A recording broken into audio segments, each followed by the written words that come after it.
ekimu ku bigendererwa by'okwabya olumbe kwe kutaba Oluganda mu booluganda mu bako ate ne mu b'emikwano. Kwabya olumbe mukolo muzaŋŋanda ndoza n'omusosodooti akyogedde. Mukolo gwa ssanyu olaba father abadde na mu byeru. Mukolo gwa ssanyu era edda okusula mu lumbe kyayitibwanga kusula mu ngalabi. Naye kati bagenda ekyo bakivaako. Abaganda gye baakomye okutya okufa, omanya Abaganda baatya nnyo okufa. Nakati bakyakutya. Naye gye baakoma okutya okufa, gye baakoma okumanya nti okukungubaga kulina okukoma. Abantu baddemu okutambuza obulamu bwabwe. Era omuntu n'ajja wano ng'atema omulanga mu kwabya olumbe, waabangawo ensisira gye bayita Lwayaba. Eyo gye bamukuumira kubanga ebyokkaaba byawedde. N'olwekyo twagala empisa ey'okwabya olumbe mu Buganda abantu bagitambulireko.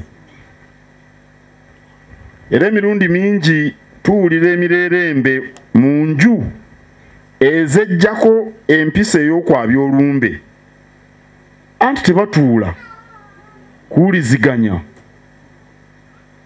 Mwami Kanyika ayogedde wano, gw'obadde oludde okulaba kati waali oyinza okubaako ky'omugamba, muyinza okubaako kye mutereeza.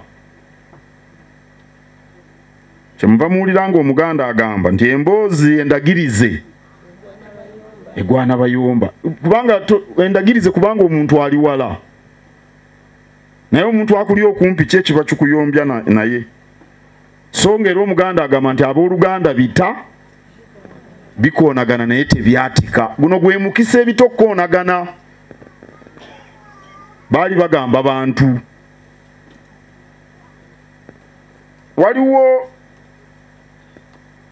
emirembe y'ennaku emyaka gye tuyiseemu abantu nga batya ebibeera mu kwabya olumbe, naye tubinnyonnyodde Obuganda ne butandika okubitegeera. Era bwe nsanga agamba nti takitegeera nti olubugo lugoye, anti era omu ategeera leero omulala ategeera nkya. Naye abalala mu Afrika baali bayita bute, ffe nga twambala. Era abantu bonna abajja abagwiro oba Bawarabu oba Bazungu beewuunya kye baasanga wano. Bw'atyo Omuganda bwe yayambalanga, bw'atyo Omuganda bwe yayambalanga ngaggumidde bulungi. Abalala boogerwa ku mwenge nagwo nga bagutya, naye n'okuva edda lyonna si buli Muganda nti yanywanga omwenge. Waaliyo ne bakatikkira abatanywa mwenge ne bakabaka. Kati gw'obanga oli mu mbeera etakukkiriza kunywa mwenge ng'ono swahaba tajja kugunywa, togunywa. Abaganda baayagala nnyo ennyama naye buli omu alya ennyama. N'olwekyo waliwo abantu ebintu bye beekwasa naye nga tebabirowoozezaako kimala. Abalala baayogeranga ku ŋŋoma. Waliwo eyaŋŋamba nti eŋŋoma zibeera mu kwabya olumbe ate bazitwala mu masabo. Ne mugamba nti Abalooma nga tebannamanya Kristu baakubanga ennanga nga basinza balowoozanga nti enjuba ye Katonda nga bakuba ennanga. Singa zino ez'amasannyalaze eza kwaya naye nazo zaali nnanga. Engoma kivuga buvuga. Era baazikubala ne mu basirika eri eya Peetero e Roma 1964 ng'abajulizi balangirirwa mu lubu lw'abatuukirivu. Abantu bagaziyo okumanya kwabwe. Kyotategeera sooka okyefumiitirizeeko okitegeere, tomalaga kivumirira. Gwe bw'oba tonywa mwenge oba eddiini tekukkiriza, leka kuvumirira bali abamanyi nti ne Timoteewo baamugamba anywe ku twenga atereze olubuto. Eyagamba Timoteewo si Pawulo. Kati gweoba tobimanyi leka kubivumirira, sooka obinoonyerezeeko. N'ensonga zino zonna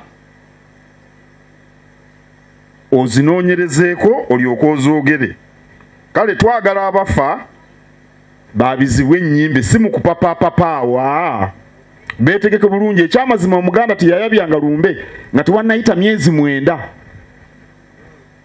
Kubanga mu myezi 9 wayinza okubaayo abaana ababadde mu mbuto. Timwabya lumbe abaana tebanaba kuzaalibwa. Abaganda bagamba myezi 9 ne mulyoka mwabya olumbe. Bwabaayo abaana abazaaliddwa mu bbanga eryo ne baleetebwa. Naye n'omukyala mu myezi egyo 9 bw'aba ayinamu omwana atali wa mmamba aba afunye embavu okukyogera. Tabaye mulinde katono. Ono si wa mmamba. Tasobola kubyogera wano mu kuziika. N'olwekyo ensonga eyo nkulu ate ffe tetuva ku kituufu. Atukinywererako ne tukinyweza okutuuka buli omu bw'anaakitegeera.